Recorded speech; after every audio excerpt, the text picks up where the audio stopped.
77% of Nigerian women bleach their skin. And when you think about it, it's like, you think back to this quote and you're like, you're really dividing us till today, you know? There's this hierarchy of beauty according to complexion where it's like the lighter you are, the better. Culturally, you know, in society, it's there. Yeah. And I felt like this is another form of bullying, right? Yeah. Yeah. So if I basically shine some light on colorism in Nigeria, because it wasn't a topic that was talked about a lot. People knew that, you know, you could literally look at a dark-skinned person and you would say, oh, blackie, you know, and it was derogatory, it was offensive, but there was nothing to kind of define what that act was. You know what I mean? It was just like, oh yeah, it is what it is, blah, blah, blah. But then it was colorism and they didn't know what it was, you know? So with the documentary, I was able to kind of like shine some light on colorism and what it is and how it's affecting Nigerians and, you know, talk about bleaching and the effects of bleaching. And the whole idea was just to inspire people to love the complexion that they're in and appreciate themselves for who they are. And yeah, that was basically what inspired that movement. I mean, it came out on Netflix literally 2 weeks or so after George Floyd died. Yeah. Wow. Naturally, it blew up, you know? Right. So many people watched it. I remember. Yeah, so many people watched it and the impact was insane. You know what I mean? I mean, of course I was at home. Couldn't do anything with it. But I was really like touched and empowered by the amount of people that were, you know, felt moved by this documentary and just the amount of lives that I was able to impact as a result of it having that global release at the time that it did, you know. And since then, you know, I've just wanted to keep that movement going. So again, I expanded and did another project called Skin Talk. It's not out. And I've also done, you know, events. I've done the Skin Brunch. I've done the Skin Summit. I mean, I'm doing another one this year. I'm expanding it to other regions. You're talking about color. That's so yes, good. exactly. I love this because I'm going to say something real quick. Yeah.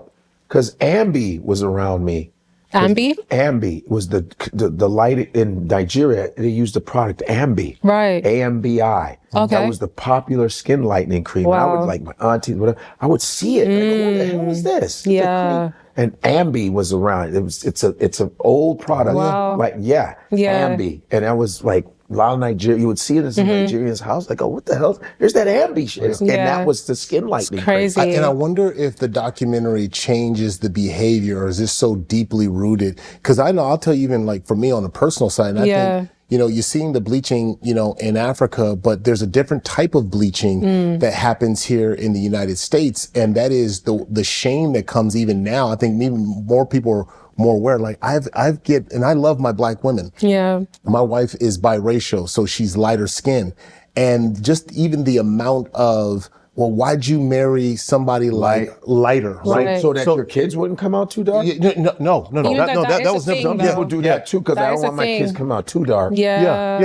Albino. Yeah, that's self-hate right there. Yeah, that is self-hate. For me, that wasn't a thing. But I will say that my standard of beauty was very highly influenced by the media that you watch. No, because, of course. If you start looking at it, like I find this fascinating, and this is a really deep, good conversation, but you know, I think about like in my era, like when I was in that dating, right? Like light-skinned women were more really desirable. kind of like, were considered more desirable. Then if you look at some of like these ball players now, right? And these NBA players, right? They bolstered the Kim Kardashian look. And if you start looking at these guys, you're like, oh, wow. Now they're all dating some version of a Kardashian, so to speak. Ambiguity, racially race, the dark hair or whatever. It's the same look. And so you realize that the power of influence, because I'll get twos like from some of my, you know, my good friends, like almost like it's personal, like, well, why didn't you date a dark skin or marry a dark skin woman? It's like, wow, you start trying to unpack that, and it was just like, wow, like, you know, it's no different than why do you want to wear those shoes that are in style, or why do you want to wear this fashion? I always say it's not the preference that's the problem, it's the reason for the preference. Yeah. It's not the preference. That's the issue. It's the reason for the preference. There is like fetishization. There is self-hatred. There is like, and you don't want to call anybody out, but I look at, there's a joke I do where I said, wow, the NBA is so light skinned now. That's why it's whack. I said, there's not enough dark dudes anymore because there was Jordan, we had Xavier McDaniel, Clyde the Glide Drexler. Hakeem, all of them. That's why not a lot of guys don't go to the middle no more because light-skinned dudes bruise easy. So there's nobody, that's why there's a lot of three-pointers. Other than Steph Curry, who's light, but he's from black parents. Think about everybody shooting threes. It's very light-skinned. There's a lot of broccoli-headed, Drake-looking Not broccoli-headed. You know the broccoli-head style where they got the... My son wears his hair the same way. And I said, I think, and this is me because I'm a crazy comic, but I said, I think there were a lot of insecure dark-skinned dudes in the 80s and 70s, and they said, I don't want my kids to suffer what I suffered, so they would get with white women or whatever. Now you're examining, you have a very light-skinned NBA now. Fair, and you got to think about the times as well, because like you said, in the 80s, it's, I mean... NBA stand for not black at all. Wait, what? No, he just... I actually believed you.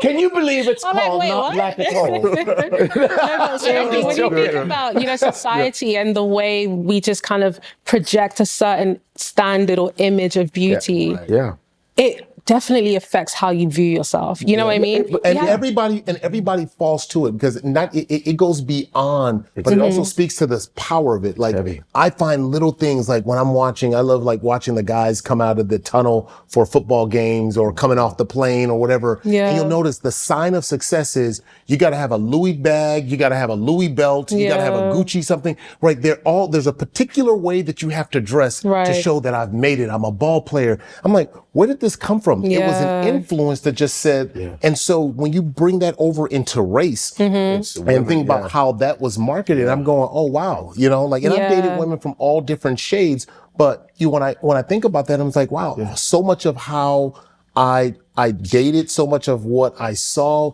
was based on the influence of what the standard of beauty was. Exactly. You know what I mean? So I used to be I remember in college, my first girlfriend, she liked me or whatever. And there was a guy, another light-skinned guy was like, why does she like you? I go, why not? Because I was dark. That's a crazy thing to say. Like, but I'm better looking you, dude. Right. I mean, not better. But no, but there's That's what you said? There's dark. Yeah, I said I'm better looking you. Cool. Your teeth are not as nice as mine. My skin's better. But that to say as a dark person, say you're better looking than a light skinned person, like what? And they could be ugly. Problematic. It's if you see a pretty dark skinned girl, it's like, yeah, and then opposites do attract. That's fact. Because there's light women that like dark men. Yeah. And they're black women. They just go, I like dark men. I feel like we just also have to be careful with, you know, when it comes to our kids as well, because it's our children are always absorbing all this type of information. Like we had a part in a moment in our documentary where the little girl in the documentary was talking about the fact that the dark skin, I can't remember anymore, but something to do with dark skin in the documentary. And she was like, how that's not beautiful. And the light skin or the white thing, whatever we use, I can't remember the experiment anymore, was more desirable, more beautiful. And she was a dark skinned girl.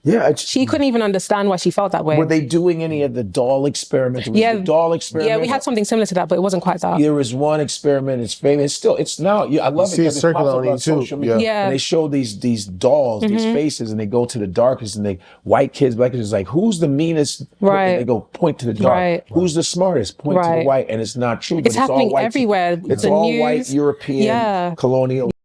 That it's in Asia. It's in Asia. It's India. What? It's in India. All brown countries have that. Even their advertisement is nothing but light people within this dark country. No better time than now to drop in New Jersey, right here at the World Cup.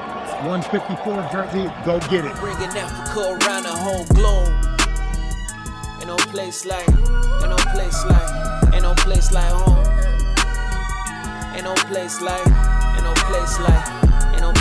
home.